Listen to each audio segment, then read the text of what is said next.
Hey, welcome back to the table. Getting ready to go here with the next round. One more errata, which I apologize for. I mean, gameplay-wise, I would make the argument that this is actually making the game a little easier. Um, but I even checked. I got this right in my first playthrough, and it's really funny because for whatever reason we lost this rule, and it was all during the month off that I had.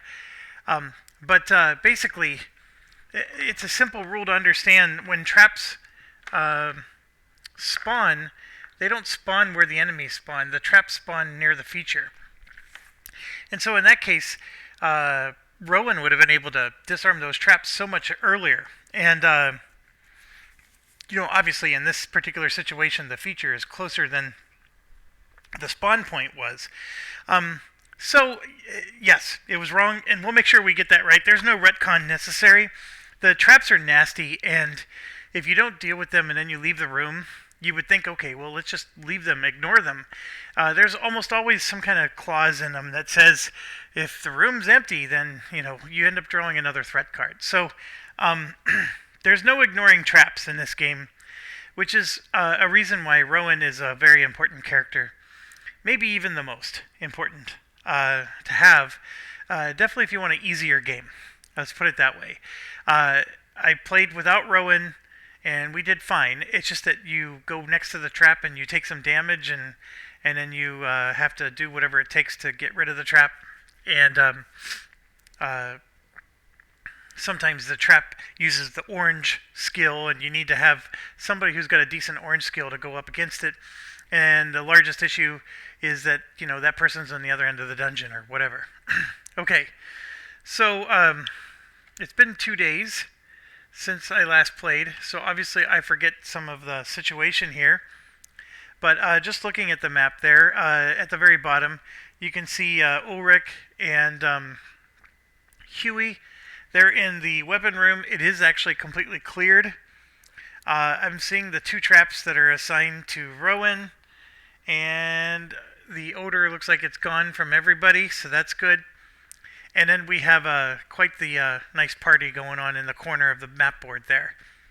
So I think what we're going to do is we're going to let that party, we got to take care of that party, and Ulrich is probably going to move into the next room. I'm pretty aggressive about that, and I don't know, it's just, there's something about me that just feels like we have to see what's in the next room. But we're going to go further away than we're going to probably go into that blue room. So as everybody goes and takes care of the party that's currently on the board, Ulrich will reveal folks in the room, that's right next to them. So they could just as easily, as soon as they get finished dealing with what's in front of them, they can go into Ulrich's room and take care of business there as well. So that's the idea. It might be a dumb idea, because this actually is what got me killed the first time we played, is I got too aggressive with opening the rooms, and then we got overwhelmed. And it was the threat tokens that overwhelmed us, because that represents the stench. But here's the other thought. Ulrich, if you could see where he's standing there, right here, he's too far away from getting there anyways. So that's part of the reason why I'm suggesting this. Okay. With that said, I actually am going to activate Huey first. We have some nice dice here. It's really funny how they're sort of becoming transparent with the camera, but these dice, yeah, that's a little better. They're actually all quite good, so maybe I shouldn't go with Huey first. Let's see who would use those dice. Well, we know that Hightower would. And actually, Ulrich would, but Ulrich couldn't do it. All we need to do is just save one for him. And what about Melody here? Willow. I just called her Melody. She actually has the ability to give everybody armor. That's really good, but only if they're in range. They could be in range.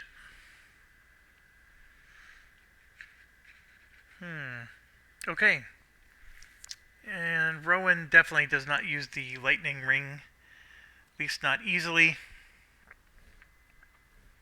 Alright, let's start with the priest.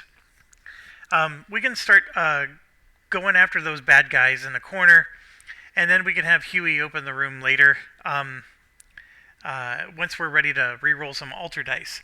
Okay, Huey has that potion. Just to refresh everybody, he has this potion right here. And my camera is positioned a little differently than normal. But basically, he has that potion, and it's got a range of 5. So if you look there next to the bookcase, that's where Hightower is, and he's 1, 2, 3, 4, 5, 6, 7 away from the nearest monster. One thing about this is, let's read this a little more closely.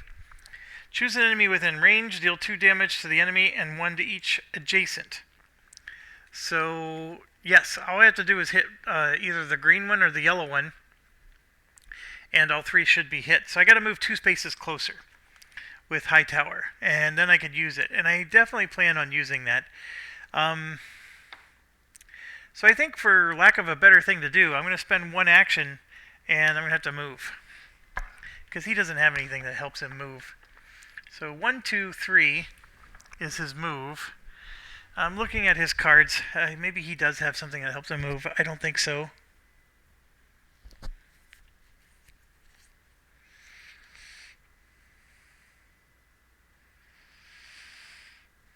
We do have some nice cards with him. It's just a matter of they all cost actions. That Aluna's Blessing is really good.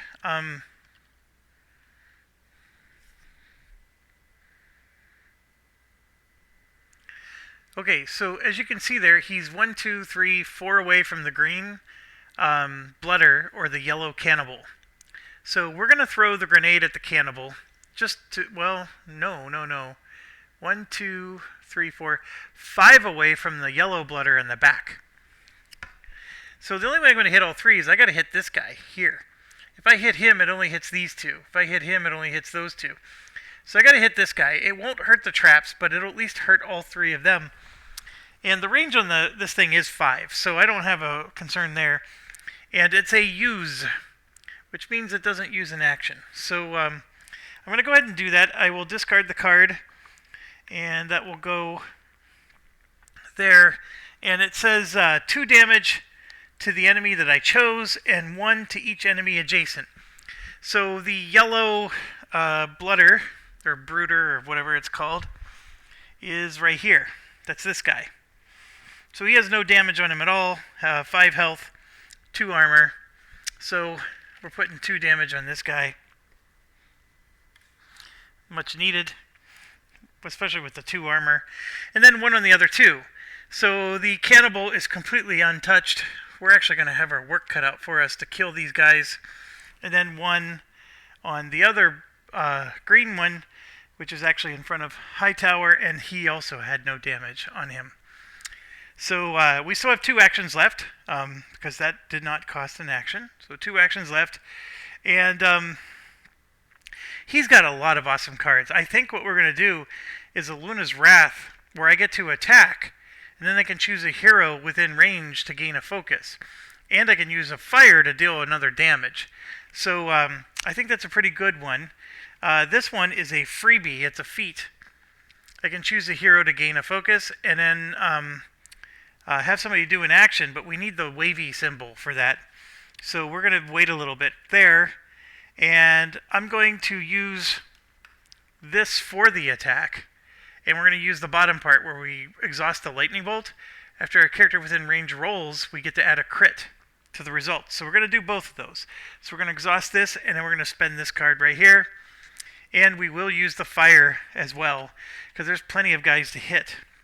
Now the range for him is 4. So we cannot hit the guy in the back. But that's okay. Everybody else needs to die just as much. So the world needs ditch diggers too. Alright, so we're going to use this for the crit, and then this for the +1 damage. And I'm going to go after the green blooder, because I want the crit. We need to bust through the armor, right? Well, let me think about this. That +1 damage, if I have enough of them...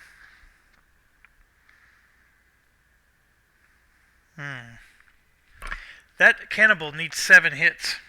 You know what? We're going to go after the cannibal.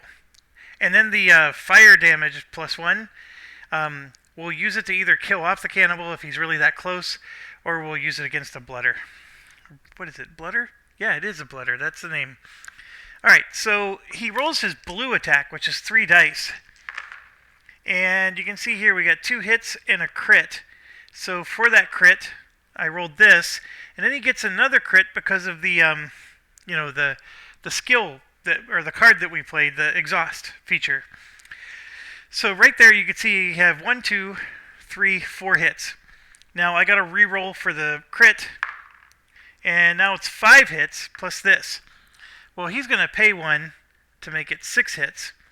Okay, and so with 1 armor, that's 5 hits get through. The cannibal is 1 away from dying, and yes, we'll use the fire, and we will kill off the cannibal. So cannibal's dead. I think it's worthwhile to kill something here. So this guy just died. He had 1 hit on him because of that thing we threw, and then we just did 6 damage to him. 1 was blocked by the armor. So 5 hits went through, so that was a total of 6, and then we used the fire effect to do 1 more damage, and that finished that guy off. Alright, so we get a supply for that. We have a lot of supplies, and we roll these 2 dice, and we got another one of those lightning. So, okay, yeah, and then let's look at our reassess and remove this. 1 guy down. That's really good. Okay, so we have a feat, but I don't want to use it unless it gives somebody a free action. The rest of the stuff we have does some nice healing. I don't want to do that because, although he could try to use the one that just heals himself. Yeah, let's do that. Oh yeah. Here's one. Ulrich's not going to benefit from this, but everybody else will. Healing Hands. Choose a character within range to heal 3 damage. He's going to choose himself. He still has 4 damage on himself. Then we're going to use the lightning at the bottom. Each character within range may heal 1 damage and gain 1 focus. So we're going to go ahead and do that. So let's grab the camera here. So right here, 1, 2, 3 damage healed. So he has 1 damage left. So that goes away. And then every character within range, it says. That's himself. That includes himself. Don't ever forget that. So he heals another 1, and then he can gain a focus. I only have 1 hand, so I got to swing around a lot. I'm just going to grab a couple focus here. And then Ulrich has damage, but he won't heal. Rowan will heal 1 damage. And he will gain a focus, which I'm keeping over here. And then Willow will heal 1 damage, and she will gain a focus. So that was actually a pretty awesome 3rd action, to be quite honest. That was a good card. Okay, so he's going to get the end of this turn unless we could do something else here. And I don't think there is. Like, this steel mace is awesome, but it's a range of 1. He could exhaust the lightning. Each character within range may heal 1 damage. He will do that because we have tons of lightning over there. So everybody in range is going to heal again. So he's going to heal 1, and she's going to heal. So now they're back. She's full health. He's only 1 down. I mean, that's a pretty good deal. All right, and then we draw a card. So before I put the camera down, we're going to draw, and we already have 1 of these. So you can see we have 2 copies of this. We actually have 2 copies of that, and this is an awesome one. I don't know, sometimes the awesome cards I like to hold on to just because they're so fun to watch. I'm looking for that perfect moment to use it. Okay, so his turn's over, and he's actually next to the bookshelf, so he's going to get to draw another card in between rounds, which is even more awesome sauce. Now, Willow is an interesting character Because remember, she doesn't have a lot of attack stuff. She's more of a support character. So as much as we want to pound the crap out of those guys, she's not going to be, doing a lot of damage. She's just going to be dishing out tokens. I mean, like half the cards I'm looking at here, she's giving out tokens. But we did use 2 of these dice, so let's re-roll these and figure out who's going to go next. So we got a dark swirly and a red fire. So now we're getting into the realm of, hey, let's re-roll some dice or whatever. So we could try to open the door. There's a lot of choices there.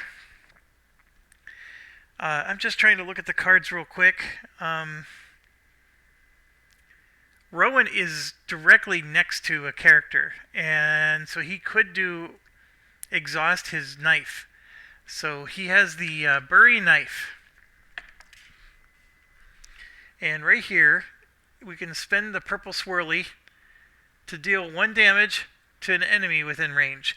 And remember, that guy that's standing in front of him, the one that with the green, he has 2 armor. So dealing 1 damage to him is like doing 3 hits in a normal attack. So that's really good. My buddies, by the way, agree that this first mission is actually harder than the second mission of this campaign. Like the second mission, we go up against the frogs, and the frogs don't have armor. And these armor values are really difficult to overcome. But the way you do it is you got to use these dice and try to get the little special effects to work in your favor. So by using the knife with the exhaust feature, I don't actually have to attack with the knife. I can just exhaust the knife and spend the dark swirly and do 1 damage. And so that's what I'm going to do. I'm spending the dark swirly, and we're going to just do 1 damage. And I don't know if you saw what I rolled, but it was another water drop. So I'm putting 1 damage on that brooder, the green one, and the green one now has 2 out of 5 hits.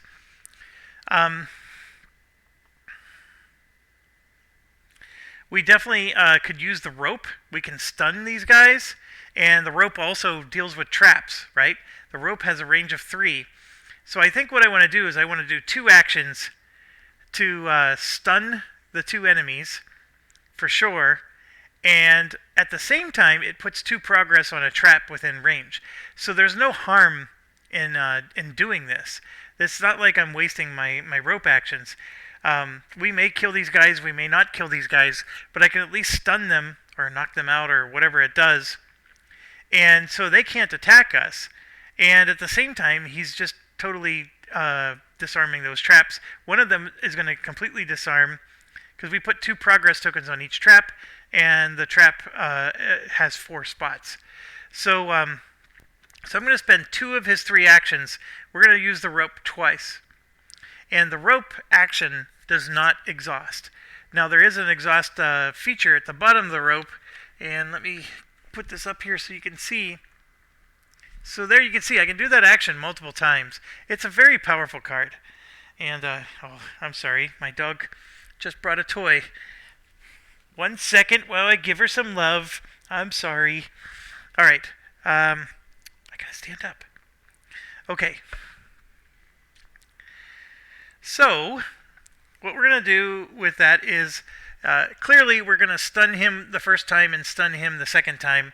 And the range is 3, so both of those traps are within range. And this is probably the one area where if the traps would have spawned somewhere else, I wouldn't be getting away with this. But I think I still would, because we'd be dealing with the traps and those enemies would have just ran up to us. And they would have been next to the trap. So I think it's 6 or 1/2 dozen. And I'm talking about the rule mistake that I made. But oh yeah, we need to stun them. So both of those guys have 2 out of 5 hits. So that meaning they need 3 more hits each to die. But the bigger thing is that we destroyed the blue trap, and then we put 2 clearing tokens on the yellow trap. And by destroying the trap, we prevent everything that it does from happening, and we actually get a supply token. And I'm actually going to just use the rope the 3rd time and destroy the other trap. Like it's worth it. I mean, those traps, you need to view them like enemies.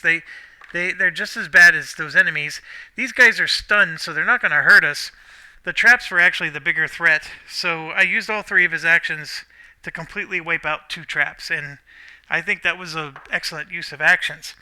Now, what I'm going to do, though, is now I'm going to look at his cards, and maybe I could have used like a free feat or something like that. And to be honest, I can't. I mean, I have some reaction cards with him, but that's it. Yeah, there wasn't much else that he could do.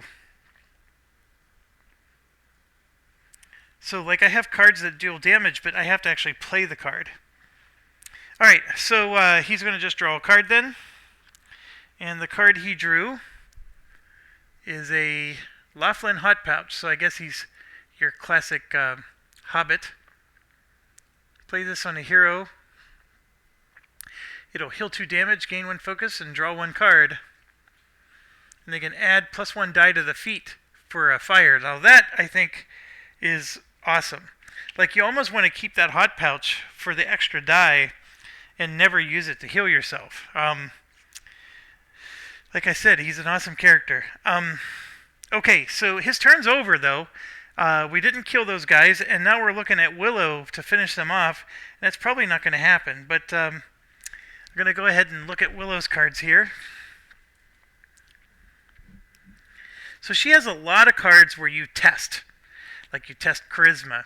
Then for each success, she puts a melody token on somebody. Or for each success, put a melody token on a hero or enemy.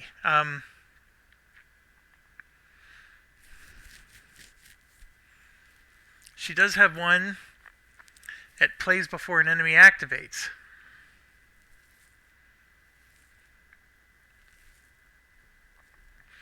Each hero with a melody token heals 1, and each enemy with a melody token suffers 1. That would be pretty cool, but we got to get them on the enemies. Choose a hero within range. That hero may move up to 3 spaces and gain a melody token. Oh, I could have used that on Hightower. And then she gives out armor to everybody.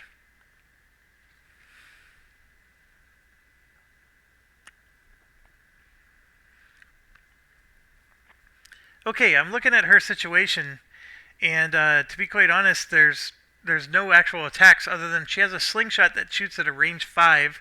She uses her green to attack. Her green is 2. And remember, these guys that are left have 2 armor, so I would need to have some kind of assistance to even damage them, or, you know, roll a crit or something. So that's the part that's hard. I don't think she's going to be able to hit them. But what I will do is spend one of her actions to move. So we're going to go 1, 2, 3. So she's back within range of her other guys. So if there's ever any range effect, she could use that. She could dish out some melody tokens. It's just Ulrich's not going to get one. But everybody else will. And she could attack. I mean, she's within range. Range 5 is her attack. She has a slingshot. It's just that...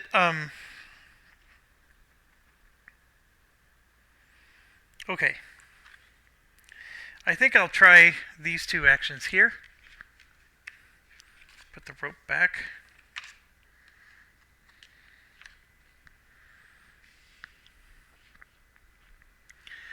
Okay, so that loot gives 2 focus to somebody. And she's going to give those focus to Rowan. And that costs a water. See the little exhaust there? And we got a water back. Okay? And then this here is the wave symbol.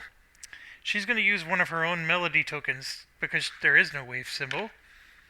And it deals 1 damage to an enemy within range. So we're going to go ahead and damage the green brooder.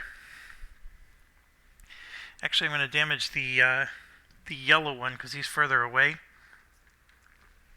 So he's up to 3 damage. So I could do an action to give out melody tokens, and the other one will try an attack.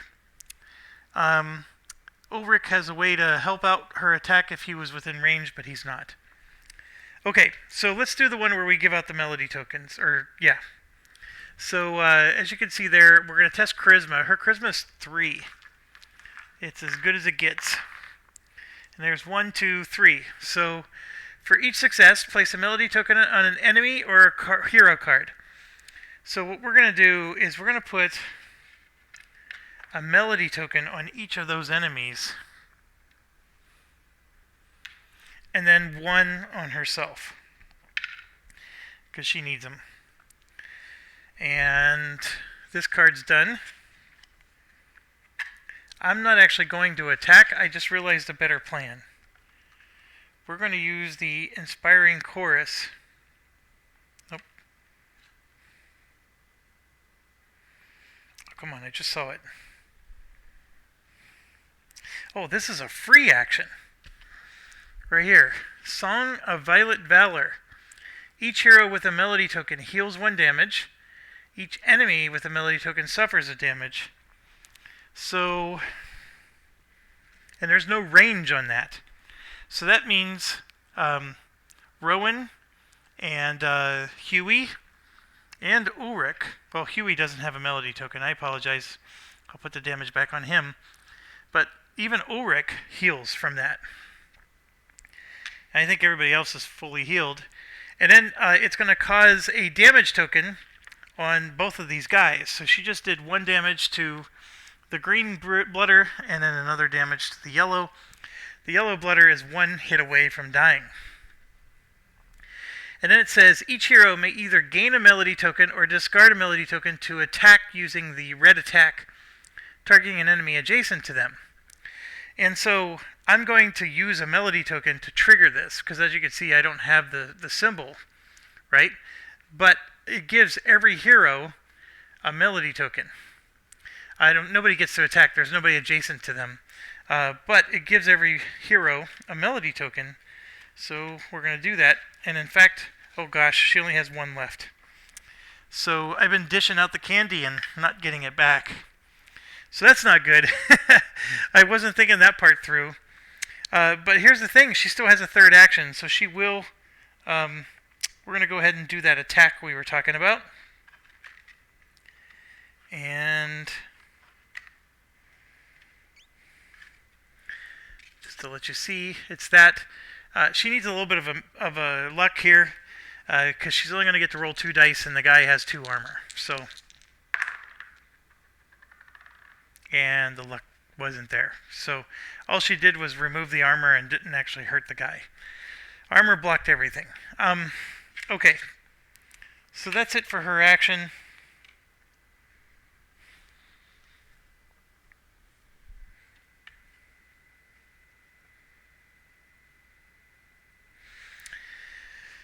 And we move on. So now we'll go to Huey, and Huey will do 1, 2... Sorry, you weren't looking. He's moving 1, 2, and he's going to open that door. So let's get a feature out, and that feature is the cage. Okay. The cage says a hero adjacent to this feature may reveal the top card of the threat deck and then place it on top or bottom of the deck. That's something you can do if you're next to the cage when it activates. Or you can interact with it and search. Then if no figure is in the cage, you can choose a minion threat that's in the room and put him in the cage. And then like the card gets shuffled back in and he doesn't escape from the cage unless you redraw the card or something like that. I don't really care because we never use it, but not to say that it's not a bad feature. It's just usually we just prefer to kill them. But here we go. When revealed, attach this card to the room's feature, then roll all dice in the altar pool. So we're going to lose all the dice we currently have. A hero adjacent to the feature can draw this just like every other time. That's the thing with this particular quest. They're all the same for the activate part. Not that I'm complaining. I mean, it's just it's a nice first quest to do. Okay. So let's do this. Oh, we got some nice diamonds there. Just in time for the enemy to use them. And the only person left is... Oh, I'm sorry. We're not even close to done. Let's draw the... we drew the quest card. We did that. Oh, we got to get the feature. So here's the cage. Despite all my rage, I'm still just a rat in a cage. Isn't that how it goes?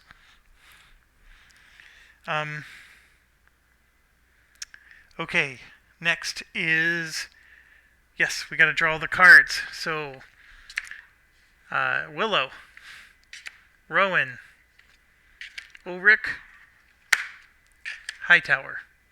Willow first. She gets a cannibal. And it's red. So let me get that going.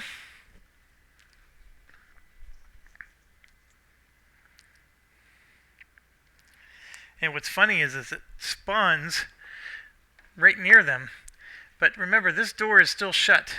There is no going through that door unless the heroes open it, which they might, because, you know, that's the next thing for them to do. Alright, next one we said was Rowan. He got another trap. So that's interesting. Okay, so now we get to do the new rule. The trap is going to go right here. It goes next to the feature closest to the heroes. Okay, so the trap has a trigger. If you're within one space of the trap, it goes off. However, the trigger keyword, if you look it up in the rules, you have to move. So we didn't move next to the trap. We were next to it already. So, but if Huey decides to move one more space, which he has one more movement point, he could, if he were to continue to move next to that trap, he would trigger it. So, got to be mindful of that. Then Ulrich has a burner, a red burner. We haven't seen too many of those, so I was expecting that to come out. There's probably only one more trap in the entire deck, because this is the third one we're running into here. They're all red. That's pretty cool. That's total coincidence, of course. And then the last one is another burner, this one being green. Oh, I know it's in here somewhere. I'm looking at the frogs. Oh, over here.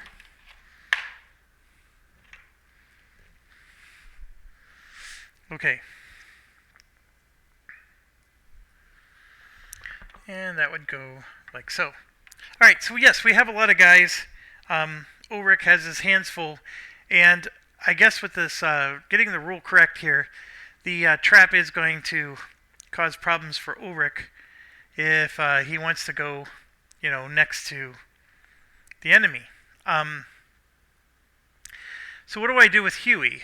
Huey has an attack that has a range of 4. And you can see here, 1, 2, 3, 4. He can't move again, or he can move one more space to make room for Ulrich to get in. And Huey is... Oh, I gotta look at the trap. The trap... Oh, if you trigger it, every minion gets a threat token. That's all it does. Which, I say that very lightly, because threat tokens can be a big deal.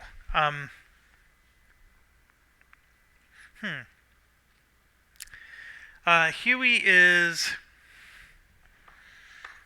That's a big problem. If he moves again...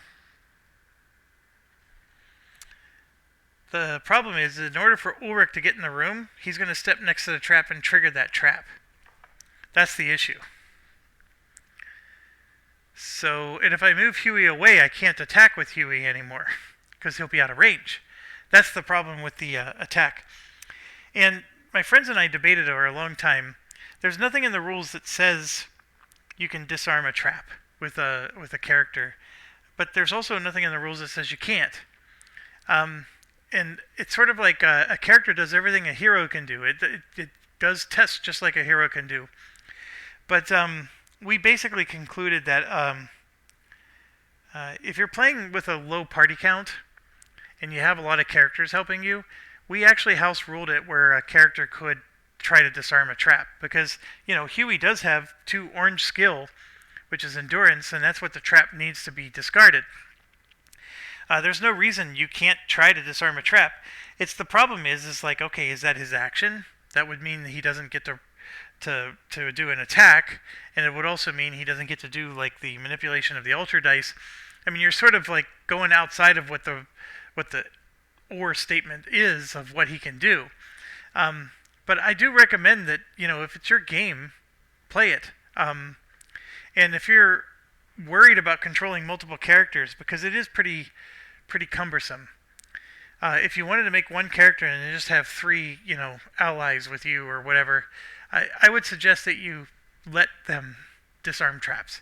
I can't say enough that that's not a rule, but okay, so by moving forward, I just triggered a crap show where 1, 2, 3 are going here, but this trap puts them on these guys way over there too. I'll make sure again. Each minion threat card, it doesn't matter where it's located. So the 2 guys that are knocked out gets 1 too, and that's where the problem part's happening, because those guys already have 1. So now they have 2, and having 2 is starting to get borderline dangerous. And once they start getting 3 or 4, then it's really a problem. But I have a feeling we're going to wipe them out next round. And yes, that stench damage will damage you even though they're knocked out, because they still activate. All they do is stand up, but per the rules, they have threat tokens on them, and it's stench. I mean, even though they're passed out, they're still going to stink. And so the other problem is Ulrich's going to go next to them, and guess what's going to happen? Ulrich's going to go in, and he's going to trigger that dang trap too. So, yeah, the fact that we're getting this rule correct this time around is actually hurting us. But that's what we're going to do. Ulrich goes, he's going to move 3, and now all 3 of these guys have 2 threat on them, which is not good. And then the guys in the other room have 3 threat on them, which is especially not good. So we're going to have to do a lot of tests when it's their turn. And then what's even worse is Ulrich has to try to resolve this trap. He does have 2 dice, so that part is good. And yeah, we're going to have to try to take care of this trap. We need to get 4 progress on it. The trap doesn't have any, defense to it. We do have an illuminatory pendant that every hero within range, after a hero within range rolls dice for a test, you can discard an inspiration to add 1 critical success to the results. So, and then we can use that lightning ring to get an inspiration. We can use a diamond to get an inspiration. And depending on what other actions we do, we could, use some more stuff here.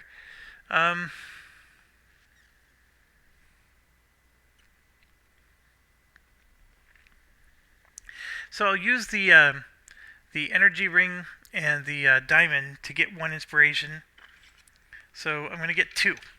And that puts him to a total of 5 already on Ulrich. But then Ulrich is going to use his illuminatory pendant. That's this thing. And we use see this lightning ring part, we just use that to get an inspiration. But up here we're going to spend an inspiration to get a crit. And I'm doing that against this chest, because I got to get rid of this thing. It's going to put even more tokens out if we let it survive. So Ulrich is using his second action to try to disarm this chest. The good news is he has 2 dice, and that are both crits. So he's going to get to roll 2 more, and he actually has enough to diffuse it without me using the pendant. And the pendant language on there, if you look on the board, it flat out says after rolling dice. So I got a little ahead of myself, I guess. So I'm going to hold on to the pendant and figure out what to do next. He still has 1 more action.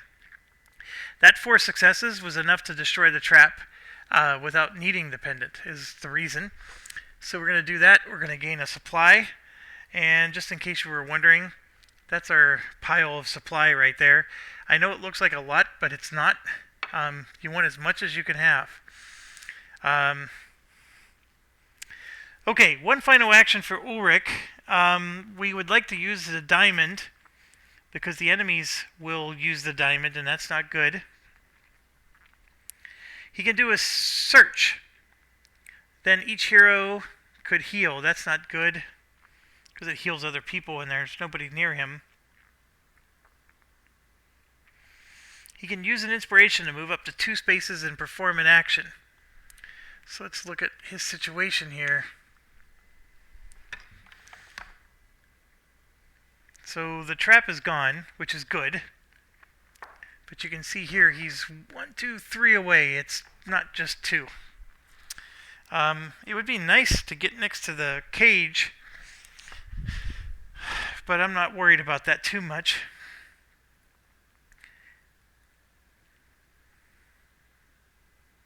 He would need the ability to move just a few more spaces.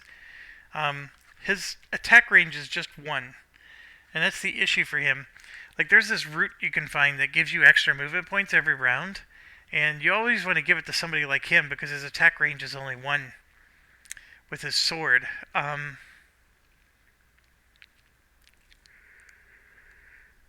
His sword even deals an extra damage as long as you have a fire to spend, which we do. And we have a crit. So he did a 1. So here's what's crazy. If he was willing to move another space, he could have been 1 space closer, but then that would have caused the trap to trigger another time, and I don't think that would have been a smart move.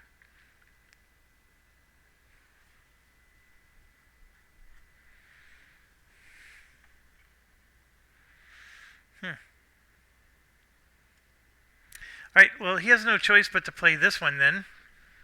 And he'll still do the Illuminary Pendant, but it's going to be to help him with a search action.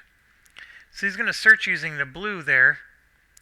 And then any hero within range can discard an inspiration to heal 2 damage. He has 1 damage. I don't know how important that is.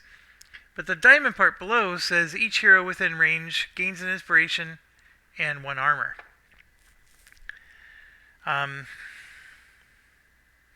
This isn't the most thrilling thing, but getting searches in is never a bad thing. So let's do that. So we're going to search, and his blue value is 2. And that pendant is going to give him a crit. So we just crit there. And then the pendant gives him a crit, which is there. And then we're going to roll for that crit. So 1, 2, 3, 4, 5 successes. And then he gains a focus, which we'll give him. That puts him up to 3. So 5 successes is awesome on a search. So what happens is 1 quest token goes on the cage. And then he gets 4 supplies. 1, 2, 3, 4. 4 more supplies are added. And then somebody could discard an inspiration to heal 2 damage. And then we're going to spend the diamond to gain an inspiration and an armor token. So I'm going to heal the 2 damage. He only has 1, but I'll go ahead and heal him. So he's fully healed. And then he's going to give up an inspiration to get 1. And we're going to give him an armor token. He's actually up to 4 of those. So this is interesting because we're letting the stench build up on these guys. This is probably the most precarious position we've been in yet this campaign. But that's wasn't meant to be a cakewalk, I guess. So that card was played. I realized I forgot to draw a card for Willow. So let me do that. We got Inspiring Chorus. This one we need to remember because she can move people. And then one for Ulrich here. He actually has quite a lot of good ones.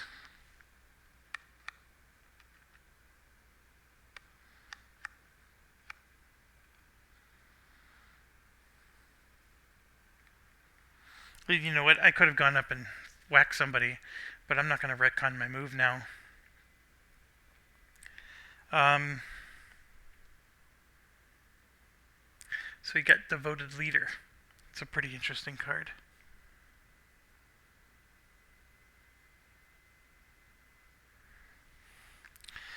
Okay, so that ends the hero's turn.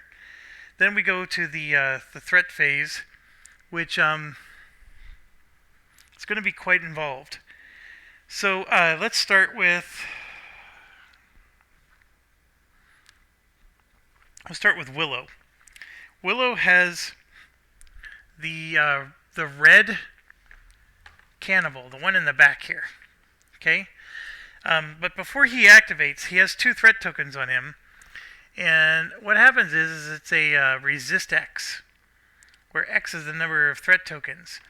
So Willow has to do. No. It's everybody in the room. Let me check. Each character in the room. So Huey and Ulrich have to survive a resist 2. Both Huey and Ulrich have 2 orange, so they're going to get to roll 2 dice each time. So let's start with Huey. That's a success, and when you're using a character, you ignore these. They don't ever have focus tokens, but he succeeded.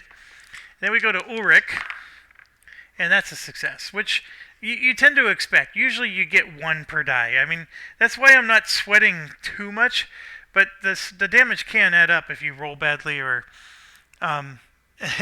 if they get more. I mean, this is the thing. Those guys are all at full health. So now what does the guy do? It says he's going to engage, and he moves 4 spaces, and it's inflict 5.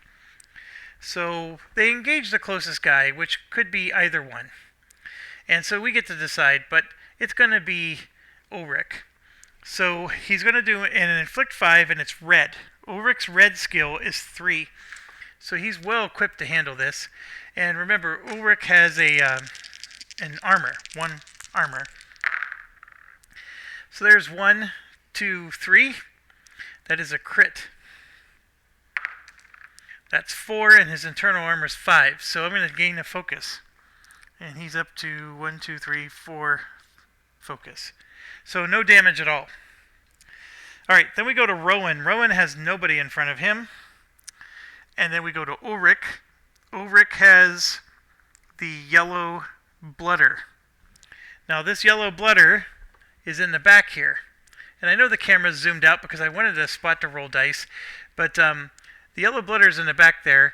And it has 3 tokens on it. So Rowan, Willow, and the priest are all going to have to, Hightower, are all going to have to deal with 3 tokens here. And this is where we are going to take some damage. Rowan only has 1 orange, so he can't stand the stench. And he rolls and gets this. So he's going to spend a focus to make it 2, but he still takes 1 damage. So, and he's down to 3 focus. Alright. And I'm going to just jump ahead of myself here, but the green knocked out character also has 3 tokens, right? So we're going to just take care of Rowan twice. So we're going to now have him defend against the other one, and that's a crit, which is good. And that's a success, so he blocked 2 there, so once again he takes 1 damage. So Rowan took 2 damage, that's not too bad. So now we're going to move to Willow. She has 2. So let's go against the first one here. That's a crit. So 1, 2, 3, and actually she gets 2 focus. You can't argue with that. She's up to 5 focus, and she took no damage. So now we're going to go up against the other one. And there's 1, 2, 3. She blocked it all. I'm sorry, she only rolls 2 dice. Well, it doesn't matter. They all were the same. So she only blocked 2 of them, so she's going to take 1 damage. Okay. And then lastly, we go to Hightower, who also has 2. And there's 2, so he takes 1 damage. And then this is the other one. There's 1, and he'll spend a focus for 2. So Hightower just took 2 damage and had to spend a focus. So he's down to 4. And that's fine. They survived all that. And as you know, in that back corner, all those guys do is stand up. So we're going to go back to Ulrich. He has the red grenade thrower. And what it does is it moves 4 spaces and attacks with a green 5. So I'm looking at the green here. Neither Ulrich or Huey have good news there. But his range is 5, so the Cannibal's range is 2. So here's another important rule. They don't move all the way up. They move to their maximum range that they can still hit you. So this one's 1, 2, 3, 4. He actually moves backwards 1 space and then hits me. And if I didn't do that every time, I apologize. Sometimes you just forget. But that's what you're supposed to do with them. And yes, he's going to engage 5 green. And unfortunately, I only have 1 die against green. And it's that. So I will spend it. So that blocks 1, right? So I'm down to 4. Ulrich has an internal armor that goes to 3. And then 2, 1, 0. I had to spend 3 armor to burn past that. And then we get to this guy, and he's going to do the same thing. 1, 2, 3, 4. He's going to back up 1 space, and he's also going to attack Ulrich. I mean, we could have him attack Huey, but I don't want to. Ulrich has that situation, which is better. He's going to spend a token and block 2 of them. His internal armor blocks 3. And then he has 1 armor left for 4. And that means he's taking 1 damage for 5. So he just got 1 damage on him. That ends the threat phase. Alright, so then we go to the villain phase. And just as a reminder, each hero must either discard an armor or resist 3 blue. And we've been rolling every time here. So starting with Willow, that's 2 crits. And that's a ton of successes. She already has 5 tokens, so there's no point in trying to resolve anything. Then we go to Rowan. He gets 2. 1, 2, and he will spend a focus for 3. He takes no damage. Then we go to Ulrich. There's 1, 2, and he'll spend a focus for 3. No damage. And then Hightower gets to roll 3. And he rolled 2 crits. He needs 1 focus token. And he got it. So we'll just take 1. Alright, so we made it through that with relative ease. And then we draw this. Each hero must either discard 1 supply or resist 4 green. Holy cow. Well, I can tell you Ulrich is going to discard 1 supply, because he only has 1 green. Willow has 2 green. Rowan has 3. We're going to discard another supply for Hightower. And Willow and Rowan will roll. Here's Willow. That's 1, 2. So she takes 1 damage. And then Rowan. 1, 2, 3. And that's a crit. Another crit. So there was no question that he passed, and then he gains a focus. He actually needed some, so that's good. Alright, so that resolves that. And the Gert deck, by the way, it has about 5 cards left in it. You might be wondering, like, is there any advantage to killing Gert? Because that's not the objective in this one. I don't think so.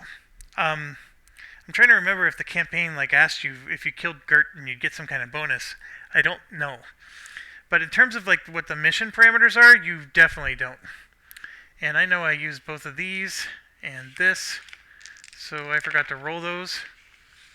And that would have been our situation, so let me look at the guys. Everybody uses diamonds, and we made sure all the diamonds went away. That was why I was doing what I was doing. Nope, everybody needs diamonds, so... Okay, last thing we do is the quest phase. So, every hero who has a clue card has to discard 1 focus for each clue card, or resist 3 magic. So, Willow has 2 clue cards here with the torn map. She's got both halves of the map. So, she has enough focus to get rid of 2. I guess it's not the end of the world to get rid of focus. Yeah, so she'll spend 2 focus for her 2 cards. And then Rowan has the Rip Fabric. He'll spend 1 focus for that instead of testing against the magic, and that's all we have. And then we, go along here to trigger all these things. And Hightower gets a card, so we're going to manage that right now. He got another Healing Hands, which is good. And then Willow gets a card, because they're both next to the bookcase. In case you were wondering why. They're next to the bookcase here. We do actually trigger this first. So each hero may discard a focus to change a die. Excuse me, we're not going to do that. Each hero in an altar room, there isn't any. And then that symbol doesn't exist, so we don't do that either. There's nobody next to this. Nobody's next to that. This is the part where we drew the 2 cards. And there's actually nobody next to the cage. So that brings us to the end of the round. And I was able to do that in 55 minutes. I think I had said I could do it in 40. That's all right. We're getting warmed up here. So,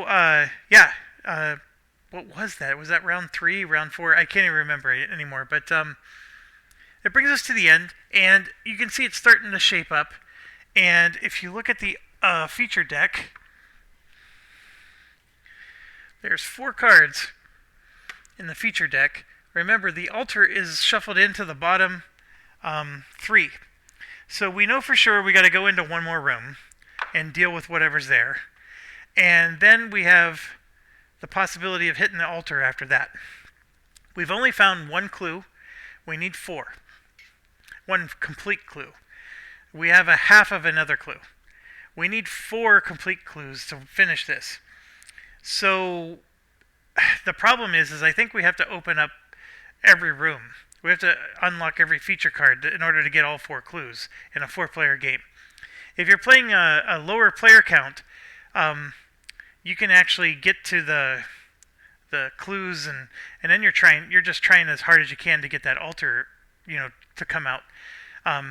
Whereas with this one, it doesn't matter if the altar is the first of the 3 cards. I think you still have to go into 2 more rooms before you can finally get enough clues to get out. Anyways, thanks for watching. Stay awesome and healthy and safe. And I read some comments about somebody who was new and thought the rules were a bit much and was really struggling.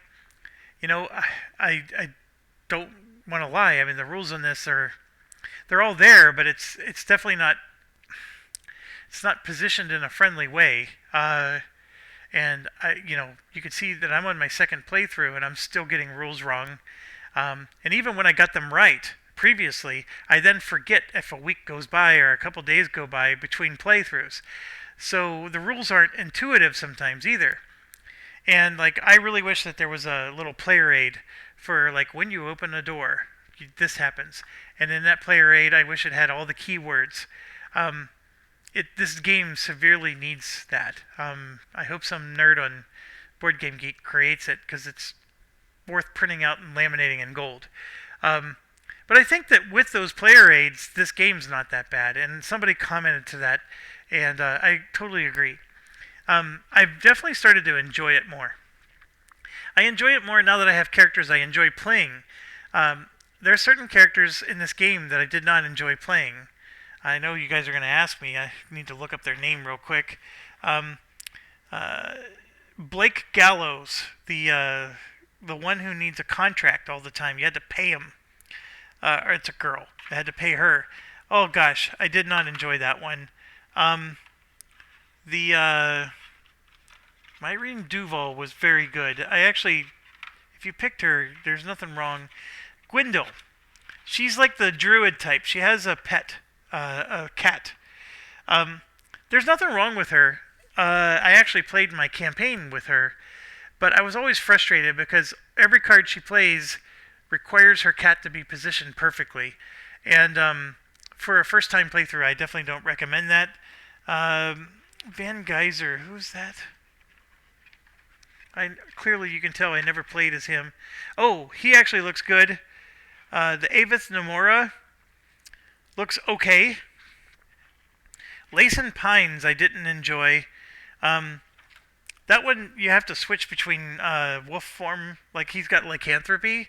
I mean, thematically it's a really cool one, but I just not sure. Like certain cards only work if you're in wolf form and only work if you're in elf form. It's really uh, overwhelming. Karen. Oh yeah, we loved Karen. Kayla is good, and then the last one was the dwarf, Gronen Bosk. He's okay, just okay. I actually like Marine DeVol more than him. But anyways, sorry for the sidetrack there. Thanks for watching. Stay awesome, stay healthy and safe.